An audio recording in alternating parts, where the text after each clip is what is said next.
Hello, everyone. Welcome to the Connecticut Psychological Association Social Justice Speaker Series. I'm delighted to say that our esteemed speaker tonight is Dr. Aviva Gatskill. Dr. Gatskill's talk title is Invisible Disabilities, Intersectional Identities, and Healthcare Disparity. What we can do about it, including ethical considerations. A warm welcome, Dr. Gatskill. Thank you. My name is Shiva, and I'm the chair of the CPA Social Justice Committee. Joining me today are our passionate social justice members, Anne, Beth, Kyler, and Sydney. Also, the CPA Executive Director, Megan, is with us to support, for which we are grateful. As always, I express my sincere appreciation to our sponsors.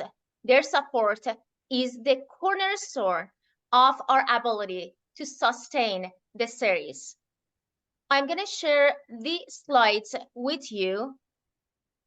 And as you see on the slides, we have comprehensive neuropsychological services that are sponsoring us for the fourth consecutive years. And I'm honored to say I'm affiliated with this company. Also, CPA Educational Foundation has supported us for the second consecutive year, for which we are thankful. You also see your beautiful names in the bronze level and supporters level. Thanks, everyone, for your ongoing support. And I'm going to turn it to Kyler to share with you additional information. Thank you, Shiva. So on behalf of the Planning Committee, we are thrilled that you could join us this evening. And we sincerely hope that you'll continue to attend our future speaker sessions. And so we are also enthusiastic about Dr. Gatskill's presentation this evening. And just as a brief reminder, the CPA Social Justice Speaker Series offers these free monthly meetings to CPA members, the wider Connecticut community, and our nationwide supporters. And so with that, I welcome you to our speaker series this evening. And now what I'm going to do is turn it over to Beth to share our speaker's biography with you.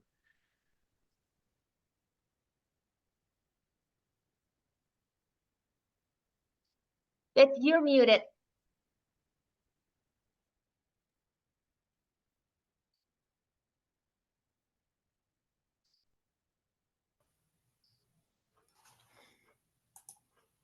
Thank you, Shiva. And thank you, Kyler. Dr. Aviva Gatskill received her PhD in clinical psychology with health emphasis at the Furkoff Graduate School of Psychology in 2011. She is a licensed clinical psychologist in the states of Pennsylvania and New York. She is also a member of PsyPact. Dr. Gatskill has worked with children, adults, and older adults in various settings, including inpatient, partial, residential, outpatient programs, subacute rehabilitation, long-term care, university counseling, primary care, Veterans Affairs centers, as well as in private practice. She has extensive experience helping individuals cope with acute, terminal, and chronic medical problems, including cancer, pain, insomnia, Parkinson's, and multiple sclerosis, as well as others. Dr. Gatskill is a graduate of the New York State Psychological Association's Leadership Institute. She previously served on the board of the Westchester Group Psychotherapy Society and is an active member and volunteer in the American Group Psychotherapy Association and Pennsylvania Psychological Association. She is a designated partner in MS Care from the National Multiple Sclerosis Society. It is now my distinct honor to invite Dr. Gatskill to lead us through what promises to be an insightful and inspiring presentation. Dr. Gatskill, the floor is yours. Okay, thanks, Beth. And thank you all for having me. All right, thumbs up, everyone can see my screen? Okay, great. All right, so as Shiva mentioned, I'm going to be discussing invisible disabilities, intersectional identities, and healthcare disparities, and then what we as psychologists can do about these issues. First, oh, I'm so sorry. Let me go into display mode. Okay. First and foremost, I'm going to just ask, we will have some discussion at the end. I would ask that you all speak sensitively and thoughtfully, and ask thoughtful questions about the topics that we're going to cover tonight, because we're going to be talking about difficult things. I also want to I like to do a land disclosure. So I am in the land of the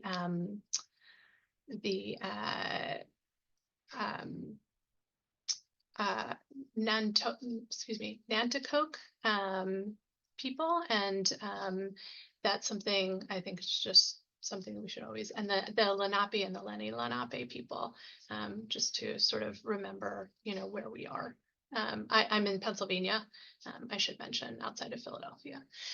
Okay, so just quickly to go over our agenda, we're going to discuss what are invisible disabilities, what are intersectional identities, and then review some of the healthcare disparities. And we'll talk about shared decision making as a tool that can help promote health equity. So invisible disabilities are considered a physical, mental, or neurological condition that is not visible from the outside, but these can still limit or challenge a person's movements, senses, or activities. The fact that these happen to be invisible can really lead to a lot of misunderstandings, false perceptions, and judgments.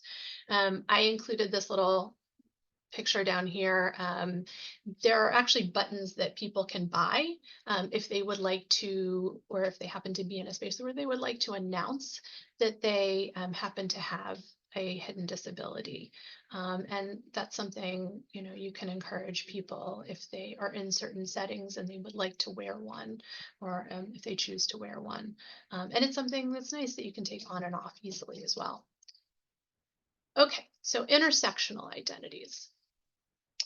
The Center for Intersectional Justice defines intersectionality as ways in which systems of inequality based on gender, race, ethnicity, sexual orientation, gender identity, disability, class, and a lot of other forms of discrimination can intersect to create unique dynamics and effects.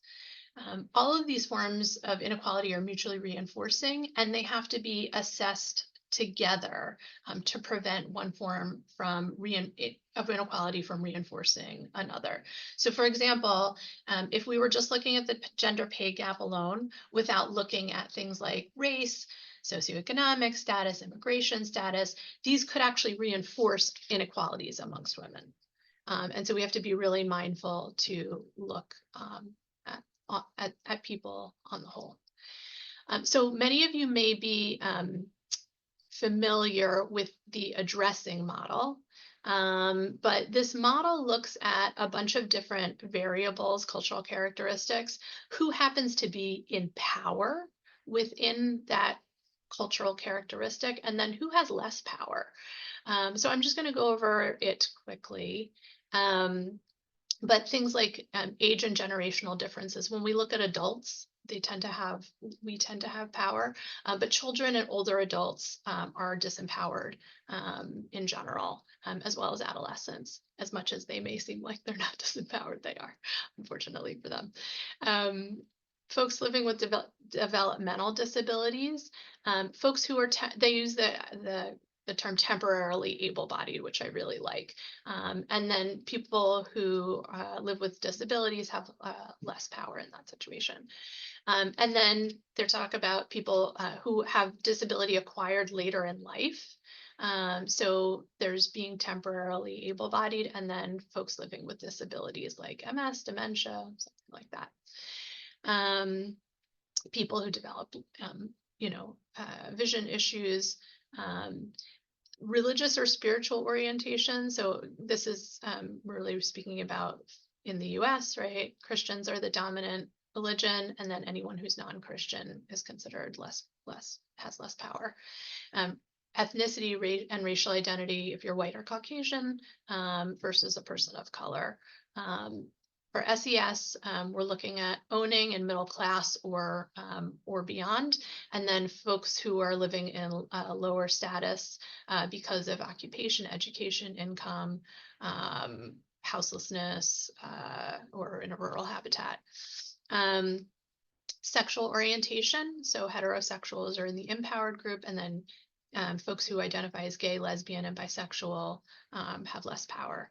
Folks who have indigenous heritage, if you're non-native, you're in the power structure there, and then folks who are native born have less power. National origin, so if you happen to be born in the US versus immigrants, refugees, and international students. And then gender, male versus female, or women, who folks who are transgendered, and then folks who are intersex. Okay. So I'd like to take a few minutes, if people can, and you can do this right on your computer. You can do this if you have a pen and paper in front of you. And I want you to write down some of your identities. I know a lot of you have done this before. You can use the addressing model, but I also want you to look at other things, because I think there are other things that the addressing model really misses. Things like body size, including weight and height. Attractiveness, if you're conventionally attractive versus not. They do talk a little bit about immigration status. If you happen to speak with an accent, and that could be like a very, rural kind of accent, or a very city accent, something like that even. Parenthood, right? If you happen to be a parent, single parent status, or if you happen to be a single person too. Birth order versus being an only child. And then also, I think it's important in terms of identities, because a lot of these are things, obviously, a lot of us are very proud of. We don't necessarily think of being disempowered, but hobbies that you enjoy. And then any other things that come up, like if you're a cancer survivor, if you're an artist, right? Something like that. So just take a few minutes and write some of yours down.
So I just want to sort of like jump in here, because I think there are certain things, again, we can think about a little more easily on this list, and then others that we tend to ignore or sidestep, or they're not as prominent, I would say, in our everyday lives, right? For example, you obviously can see my face, but you can't tell how tall or short I am. I happen to be a very tall person, I would say, or relatively tall, not very, but I'm 5'8". As a woman, and I've had lots of friends who were different heights. One of my closest friends is not even 5 feet tall, and something that we joked about, but it was never something that I really considered to be a challenge, right? So much other than like reaching dishes high up on a shelf in the kitchen. But, the more I've talked to even, women who happen to be shorter, sometimes, there are significant challenges and things that come up for them. And so again, it's a sort of a small thing, but it's something that, it's easy to overlook in the day-to-day when we think about identities. Okay, so I'm going to explain a quick game that we did. Unfortunately, we can't do it because we're not together in person. But just to sort of highlight some of the the issues that we're talking about in terms of intersectional identities and empowerment, disempowerment, things like that. One of the things that we did when we first did this presentation, myself and my original co-presenters, was we split everybody into groups of, say, 7 people, 6 people, something like that. And we put a bowl of M&Ms in the middle of each group. And we gave people, we had them select the numbers 1, 2, 3, or 4 at random. And all the people in our game were a 1, 2, 3, or 4. The 1s got a plastic spoon, the 2s got a plastic fork, the 3s got a plastic knife, and the 4s got a set of chopsticks. And the game was to, as quickly as possible, get as many M&Ms onto your own plate. We gave each person a plate or a bowl as well, to get as many M&Ms onto your own plate or bowl as well, as fast as you could. And obviously this it highlighted a lot of the disparities, right? People with chopsticks obviously didn't get very far and could maybe get 1 or 2 M&Ms in their bowl. It was a fun game and it engaged people, but it also really highlighted, just the ways in which these things happen all the time, and we're not really thinking about it. We're not as aware of it until we have these kind of moments. Okay, so I'm going to move on and talk a little bit about healthcare disparities. I may discuss another demonstration that we did as well later on. But so just to define healthcare disparities, these are considered differences and/or gaps in the quality of health and healthcare across groups. So again, we're looking at racial, ethnic, socioeconomic, lifestyle choices, age, sex orientation, etc. So some main drivers of healthcare disparities are the cost of and access to a healthcare system, primary care physicians, and then preventative health services. It's really important to understand that bias and discrimination create and can exacerbate healthcare disparities. One of the things when we think about access to, I was actually, I read the study later on, but I first heard about on a podcast. There's a doctor in Chicago who works on the South Side. And you're most likely, is my sense, in Chicago, if you're going to get held up at gunpoint and shot, you're most likely to be shot on the South Side of Chicago in comparison to the North Side. But guess where the level 1 trauma center is? On the North Side of Chicago. My sense is Chicago's a really big city. And the time that it could take for you to get from the South Side of Chicago to the North Side, right? So even when we talk about things like that, right? Yeah, sure, these people are all in the city. They're in fact in the same city, right? But the access to the level 1 trauma center is across the entire city, right? And so we're looking at these kinds of systems of injustice even within, one particular city. And so obviously the people who, happen to get shot most often, happen to, die from gunshot wounds most frequently are disenfranchised, usually Black and brown folks, and folks who have less money. Okay, going to show you guys a little video real fast.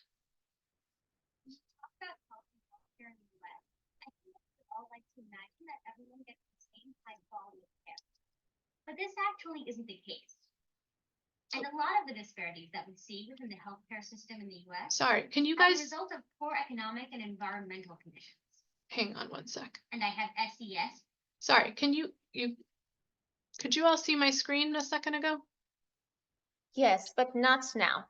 Okay, hang on, let me reshare. I wasn't seeing the video, I was hearing the audio. Okay, thank you. I will.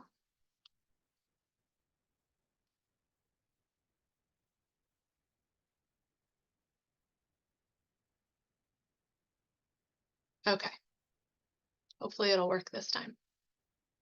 When we talk about health and healthcare in the US, I think that we would all like to imagine that everyone gets the same high quality of care. But this actually isn't the case. And a lot of the disparities that we see within the healthcare system in the US are the result of poor economic and environmental conditions. And I have SES written here, and that stands for socioeconomic status. And if we think about social class, we can think about it in terms of a pyramid, where we have the highest income and educational levels at the top and the lowest at the bottom.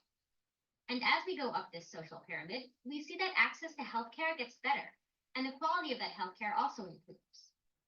And related to this, the health of those people at the top of the pyramid tends to be better as well. But the opposite is actually true for those at the bottom of the pyramid. And there are a number of reasons as to why this might be. First of all, high-quality medical services are more likely to be located in wealthy communities as opposed to poor areas or rural areas. Disease is also more likely to spread within crowded living conditions, and substandard housing might not properly protect people from the elements. Also, having a poor diet could significantly impact a person's health. And this is especially true for those living in food deserts, which are areas that have a lot of access to fast food, but have almost no access to supermarkets or fresh produce. Individuals with a lower FDS are also more likely to take jobs that put them in dangerous environments, which could lead to accidents. They are also more likely to take jobs that involve significant health risks. As an example of both of these things, miners work in very dangerous conditions and are also at a high risk for conditions like black lung disease, which can result from breathing in the coal dust. Also, individuals with a lower FDS simply can't afford expensive. Race can also play a large role in healthcare equality. African Americans, Hispanics, and Native Americans tend to have higher morbidity rates or higher rates of disease and illness, as well as mortality rates or death rates. They also tend to have worse access to healthcare, and the healthcare that they do receive tends to be of lower quality. And although some, or maybe even many, of the racial differences that we see in healthcare can be attributed to the causes that we listed when we talk about SES, it does not explain everything that we see. Even when economic differences and even types of insurance are taken into account, minorities are still less likely to receive both everyday standard healthcare as well as treatments for life-threatening conditions. There are also many important gender differences in health and healthcare. For example, men typically utilize fewer preventative services, like vaccines and checkups, even when they are available to them. Women require reproductive services, and unfortunately, sometimes access to these services are reduced because of politics and local laws. And while a lot of attention is placed on finding treatments for conditions such as heart disease and diabetes, often these studies focus on men and don't always include women. And since symptoms of diseases can differ by gender, women can suffer from this lack of medical research. Another group that suffers from healthcare disparities is the LGBT community. These individuals might face discrimination from healthcare workers, which can often limit the clinics that they feel comfortable seeking help from. Transgender individuals especially may face a lot of discrimination from within the healthcare system, and they might have a hard time finding a healthcare provider who has experience working with transgender individuals and can cater to their needs. And this can lead them to be reluctant to obtain services when they really need them. Okay, so let's go back. When you step back, sorry, the folks. sociology content. Sorry. Here we go.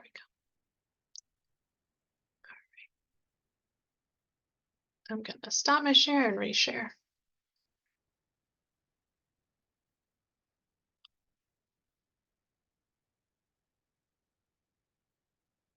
Okay.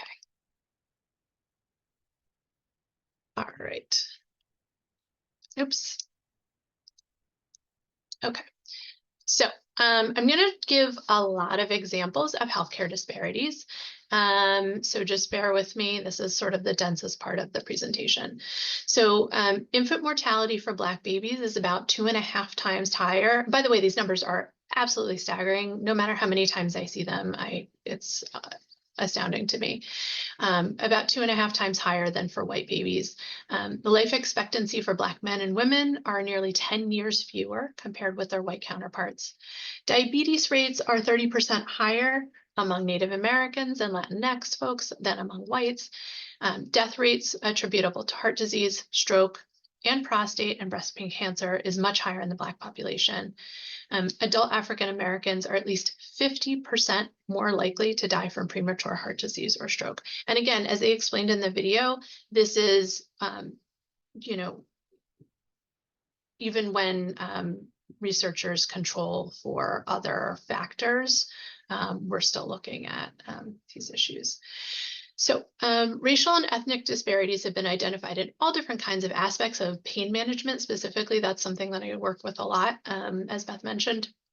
So acute pain, chronic pain, pediatric pain, right? We hear a lot about, you know, racial biases between, you know, Black children and let's say when they grow up and little Black boys become Black men, right? But even in the pediatric, right, world, we see that. Obstetrics and advanced pain management procedures. African Americans that present to emergency rooms are less likely to receive analgesia, right, pain medication compared to other populations because there are beliefs, fears, and subconscious biases that they may be drug seeking or not worthy of expensive analgesia. Even if you talk with folks living with sickle cell, right, these kinds of things can happen. Minority patients with cancer are more likely to experience delays in their diagnosis, treatment, and any kind of follow-up care. And then we talk about trauma deserts, right? So unequal access to trauma centers, right? Which is what I mentioned before. And by the way, right, like I mentioned Chicago, but I'm sure if we looked across a variety of cities, we would see that where people are getting, you know, having the highest incidence and need for high-level trauma centers are not necessarily where those centers are placed. So just to go through a little bit of history. So the first study to really look at these differences came from the Massachusetts General Hospital in 1846. Researchers found that African American folks and Native American folks were given anesthesia at significantly lower rates than Caucasians. And typically the wealthier you were, the more likely you were to receive analgesia. Anesthesia, sorry, my bad.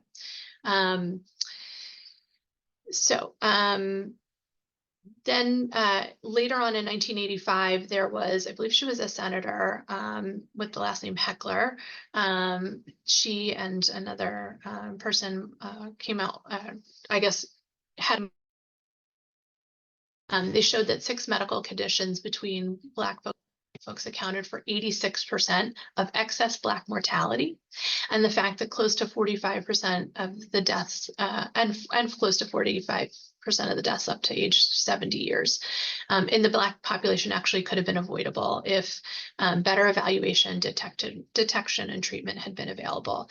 The 6 conditions that they looked at were cancer, heart disease and stroke, diabetes, infant mortality, liver cirrhosis, and then homicide and accidents. Okay, so some of the moral and ethical dilemmas that we see are that there are abundance of healthcare facilities, cutting edge technologies, and pharmacotherapies, but these are inaccessible to some parts of the population, some folks. Cost and access to medical care, health insurance coverage rates are actually higher for Black and Latinx population groups. I have no idea how this isn't illegal as part of our federal government, but somehow it's not. Or maybe it is, right, to sort of outright, but the fact is that research has found that the health insurance coverage rates are higher for these folks. Folks who are uninsured tend to be disproportionately poor, young, and from racial or ethnic minority groups. And then the consequences of being uninsured are that there are fewer preventative services, poor health outcomes, higher mortality and disability rates, lower annual earnings because of sickness and disease, and advanced stages of disease. So just to sort of also put an a nation's economic well-being is actually tied to the health status of its population and in general, and of specific population groups in particular. If we were to eliminate these health inequalities for minorities, we'd actually have a reduced total cost of approximately $1.5 trillion over 3 years. So you're talking about over $1 trillion, like $1.5 trillion over a 3-year period, which is astounding to me why we don't work harder to tackle some of these issues. Okay, so next I'm going to go on and talk a little bit about shared decision making, which is a tool that we can use to promote health equity. So collaborative care can be a really important insight as to why people who are marginalized are some of the most vulnerable to health issues, and yet the least likely, as we've seen, to receive adequate care. The perception of collaborative care can actually significantly improve outcome. Okay. Shared decision making is actually linked to less patient transfer and greater patient satisfaction. Makes sense. And so it's really helpful to reduce health inequities. Physicians who practice shared decision making incorporate personal values, needs, narratives, and preferences of the patient into decision making about different interventions that they might use. In general, shared decision making is going to be collaborative. It's going to be justice oriented, making care more accessible. A strong rapport is the basis, just like with us in psychology. And then decisions are fully informed. They're based on the best evidence, and they're consistent with people's personal values, and they're mutually acted upon, right? So you don't maybe get into as much of that tug of war, where I've talked with both physicians and patients where they're talking about, well, they're not doing their part, right? They're not helping me enough. And then, so I think that's such an important part of this. Okay, so shared decision making has a 3-step model. The first part is called choice talk, where providers inform patients of choices that are available. They provide justifications for each option and then check the patient's reaction, right? They just do a check-in. Option talk, in which providers check the patient's knowledge. They list the options that they have available given the issue, and then they give more detailed information about options and summarize them. And then there's decision talk. Preferences, support the patients in decision making and review decisions. And again, I want to say, I know this sounds like a lot, but when these types of things like motivational interviewing are actually used in practice, it actually cuts down on the frequency of visits, the number of visits, right? Things like that. And so I think that's one of the things that's, really important about this model.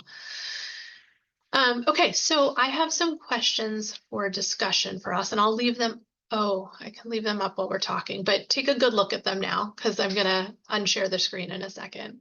I want to discuss what people think the role of psychologists is in shared decision making. How have you yourself, and that can be yourself with your own physician, or it can be yourself with clients in the room, have experienced any kind of collaborative and or non-collaborative care? How can patients advocate for themselves and receive collaborative care? How can we support patients to receive collaborative care? And how does collaborative care relate to ethical practice? So I'm going to leave these up here for a second, and then I'm going to switch us off and we can have a discussion about some of these issues.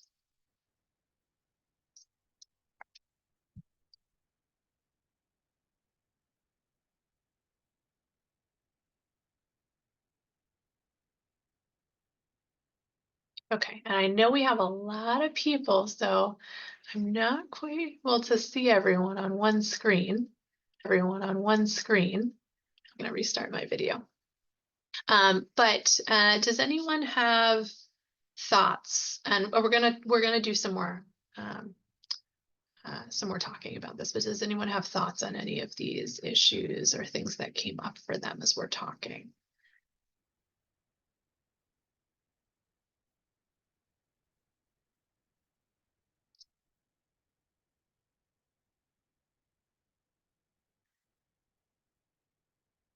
And thank you. Christina shared that. Christina shared that Margaret Heckler actually served as the U.S. Secretary of Health and Human Services. So thank you for that. It sounds like she was quite an amazing woman.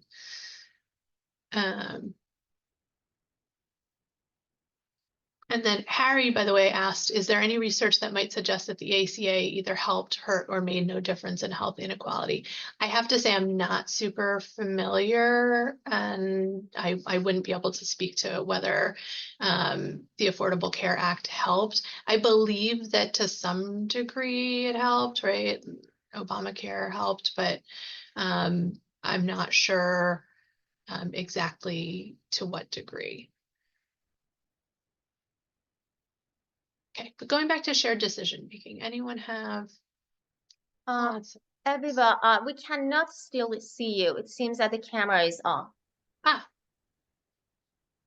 that's so funny. I thought it was on. Okay, can you see me now? No. Huh. Okay, and I'm gonna try and fix myself here.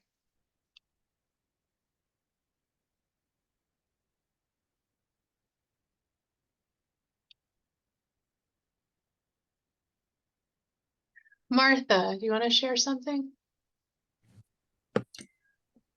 Yes, I just wanted to say that feminist psychology, and even more so womanist psychology, have been about empowerment and really collaborative treatment with clients. So it's getting away from the hierarchy that the doctor knows everything and moving more into really giving the client agency.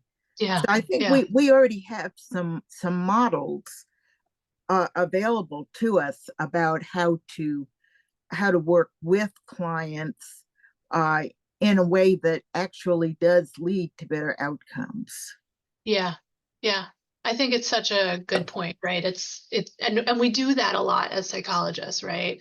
We say to the patient, you know yourself best, you know your symptoms best, you tell me, right? And I might go through and name some of the symptoms, but like you help me understand. But I think you're right, and I think I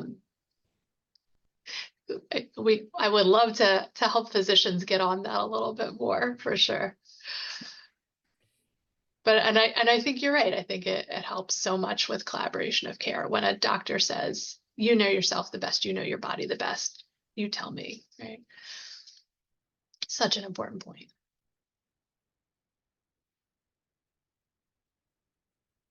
Other thoughts? Yeah, if I could just chime in quick too, when I'm looking over these prompts and these questions, what I'm thinking of is like what I like to do with the people that I see, and assessing for whether or not autism's in the picture or ADHD or something like that, is that I don't present it as a way of me, telling them what they like need to act like, or what like basically taking them out of the conversation. More be like, you tell me what you got and I'll figure it out, and I'll just tell you what's right, what's wrong, and I know best. Like, I don't have that kind of attitude or approach. It's really just about like, I'm creating this with you. Like, I'm creating this report, this document alongside you, and so you're contributing to this just as much as me. I make a bit of a joke of like first versus second authorship on these things, just as a way to kind of help illustrate like how impactful and how important somebody's experience and being able to share with me is, and being able for me to be able to do my job. So that's kind of what comes up to me when I see these. Yeah, great. I love that. I think that something that's really important to consider is that the invisible disabilities, to be able to help empower those individuals to have a voice, but also to potentially just have a fetch service of being able to talk about why that disability, or if the options that are available to them aren't the options they actually want, and maybe it's out of their ability to get what they really want, is to be able to either be an advocate for them to figure it out, or to help them at least be able to see what is the next best option for them, because I think part of this is access to some of the types of services that they actually may say actually work for them. And I don't know where this fits in your little sheet here, but I do know being able to talk with them about what available options they have isn't always what it is that they want. That's a great point. It's true. It's not always what is wanted at the moment. And I think that's where that rapport piece comes in too, because it's like, that piece where that's number one, right? If I have a rapport with you, then I can say to you, like, okay, like what are you really looking for today? Or you might be more forthcoming about what it is that you need from me today. And it does get messy at times, for sure. But I think that's why it's number one in our work, right? When we're sitting down with someone, and it's number one when a physician sits down with someone too, or it needs to be. It's not always, as we know, number one in that situation. And I want to, you made me think about something actually in terms of the invisible disabilities piece too, which is so often when I'm working with someone, in fact, I was talking with someone today who is in a bigger body and is very severely ill with multiple severe chronic medical issues, and said to me today, I know when I go to my doctor tomorrow, when I go to see my primary care doctor tomorrow, they're going to forget about all my disabilities and they're going to look at how fat I am. And they're going to sit here and they're going to judge me and they're going to talk to me about that. And it's going to override everything I need from them tomorrow. And I was like, I know you are so frustrated with this every single time, because that is what is seen versus, again, those invisible disabilities that are unseen. Yeah. Okay, so I'm gonna finish up and the presentation here. We'll have a little bit more discussion as well. Thanks for bearing with me toggling back and forth. Okay, so one of the things, I think, Kyle, you kind of touched on this a bit too, so shared decision-making and disability, right? You didn't necessarily mention dependent children and adults, but when we're talking about, you didn't name that explicitly, but when we are looking at dependent children and adults, we need to involve the patient, the family, and the provider, right? Everyone should be involved in the decision making in that situation. And obviously information may need to be titrated as needed. And providers are best equipped when they understand the history and the narrative of the patient, or in that case of the family, right? It's one of the reasons I really like family medicine, because in a situation like that, they're often, really well, able to understand some of the dynamics that are there. I will say last week I was really, really ill. My husband had to take me to the doctor, and I was in a situation where I couldn't even sit up at the doctor's office, and I'm much better now, obviously. But the doctor was like talking to him, and she was trying to include me in the conversation, but it was also challenging. Fortunately, my husband was also including me in the conversation, but it highlighted this to me, right? It was So one of the things providers can do is that they can obtain in-person sign language interpreters when needed. Obviously, that does not happen a lot. If you have ever worked in a hospital, you know that, but it should, and it really needs to happen more. There need to be educational materials for folks in Braille. And then EHRs that will allow records or documentation to be printed in large font, or sometimes even reversing the white and the black. So the font is in large white and then the background is black, is often very helpful to people. And then again, involving folks with intellectual disabilities. So some ethical principles, when we think about shared decision making, I like this model because it really respects people's autonomy and dignity. It includes fairness and justice, beneficence and non-malfeasance, includes informed and ongoing consent, right? So an ongoing conversation. It works to avoid discrimination, and it works to avoid harassment or just a demeaning attitude, which, again, most people who've been to the doctor have had an experience like that. So I'm going to give you a brief vignette that Dr. Bacasa and Fauzia, who I originally created this presentation with, created with me. And we left it intentionally very broad. But I'd love to have a discussion. So I'll read it for anyone who might prefer that, and I'll read the questions, and then we can maybe have a little discussion about it. So your patient is a Black 36-year-old woman who immigrated from Sudan 10 years ago. She presents for therapy for quote unquote feeling low and difficulty concentrating. And she complains of intense pain in her head and tiredness that prevents her from getting things done around the house and getting along with others. She tells you she is looking to find a doctor to treat her head pains. What would you, as a psychologist, do with this patient? What ethical considerations would you have for this patient? Just sort of general questions. And then what else would you want to know about this patient? So let me stop my share. Okay. What thoughts come up? Again, we left it intentionally very broad. So would love to hear thoughts and ideas.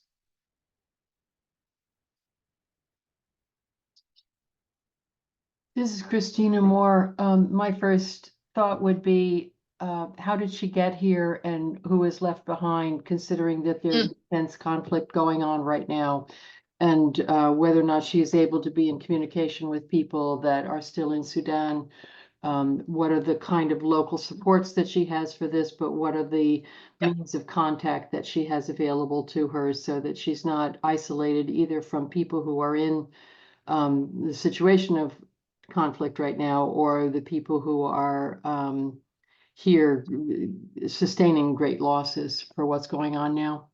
Yeah, how isolated is she, and how connected, disconnected is she from her community? What has she been through with the war?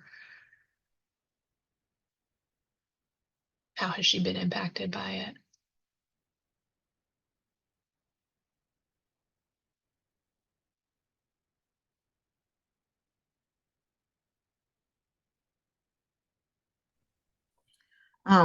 I would want to know, what is she experiencing as discrimination in this country, both as an immigrant from a country that's currently being very loudly discriminated against, and also just as being a person of African descent in this country where she may be encountering that kind of discrimination for the first time. Those are all things that can lead to depressive reactions, anxiety disorders, that we would diagnose as anxiety and depression for many people, before recognizing that they are normal reactions to a very extreme situation. Yes, 100% spot on. I might also want to know what has helped her back when she was home. Was there a person that was special to her? What kinds of things would she do if she were there and she had pains, or what would other people do? It might just help to name those things, because even by talking about it, she may find some relief. Yeah, definitely. Other thoughts, other ideas? Also, another important aspect is how are the differences between how we define ethics in the US and how they define ethics in terms of their own culture, and what kind of need she might have, or what kind of expectations or support she needs from her own cultural context in the US. Yeah, definitely. Right. Am I giving this person what they need, what they expect? You know, what does psychotherapy look like in Sudan? You know,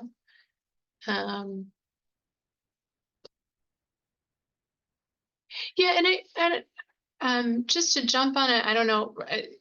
Some people mentioned this idea of head pains, right? What does that mean, right? Like, and what does that mean to her?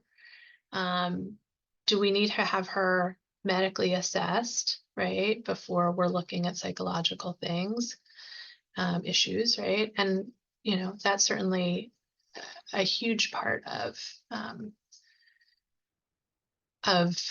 her story, and how she's expressing something internal to her, but that may be a very different kind of language that we use, even though we're both speaking in English, right? That her language may be different than the words I would use, and that's really important to sort of dig into, find out. One of the things that I do a lot with folks is I will sort of be a translator for the doctor in a way, right? And so I will literally say to someone, that we have a word for that, right? Our word is this, right? Write that down. And when you go to see, Dr. So-and-so, tell them I'm dealing with X, Y, and Z, right? If we can figure out what it is, right? If we have some idea, right? When she tells you, again, she has head pains, is she talking about stress? Is she talking about depression? Is she talking about headaches? Is she talking about something else? And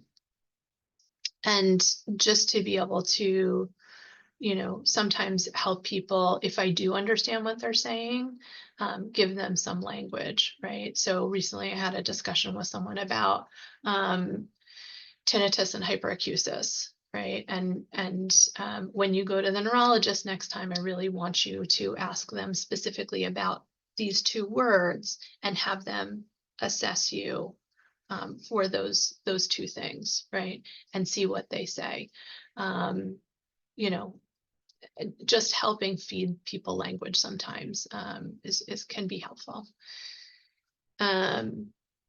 Okay, so I'm all done with the presentation. I want to thank you again for having me. Do people have other questions, concerns, thoughts, ideas that you want to share, issues that this brought up for you?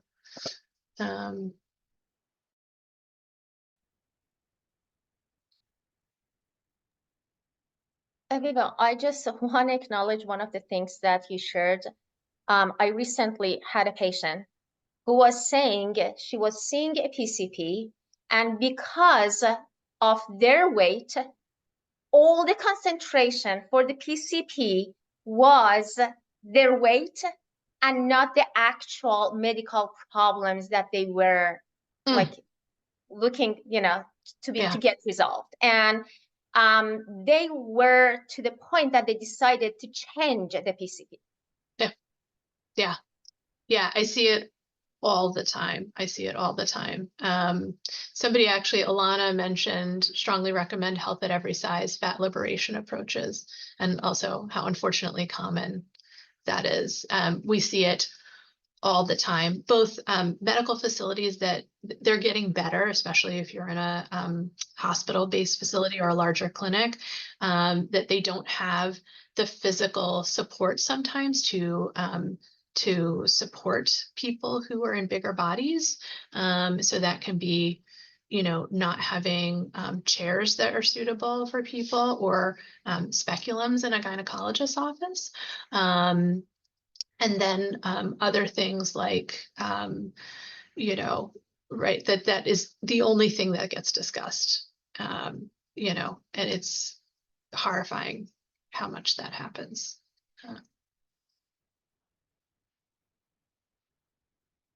And people are suffering with other things.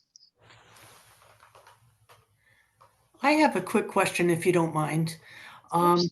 Back on your slide that ended with the shared decision-making option, there Yeah. were two options ahead of that. And I didn't know if you were saying that like shared decision-making was the best for everybody, or if the three options could be good for different people. So you're talking about the option talk, choice talk, and decision talk. Yes. So Yes. Thank you. the idea, yeah, I'll go back to it. So whoops. One sec. The idea is that you would actually, one sec. Now I just see you, Beth.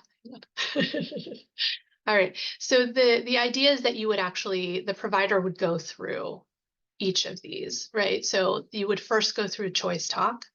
So the provider would give the choices, provide the justifications, and check the patient's reaction, right? So, hey, you know, I was thinking that, you know, about, you know, it sounds like you're dealing with headaches, right?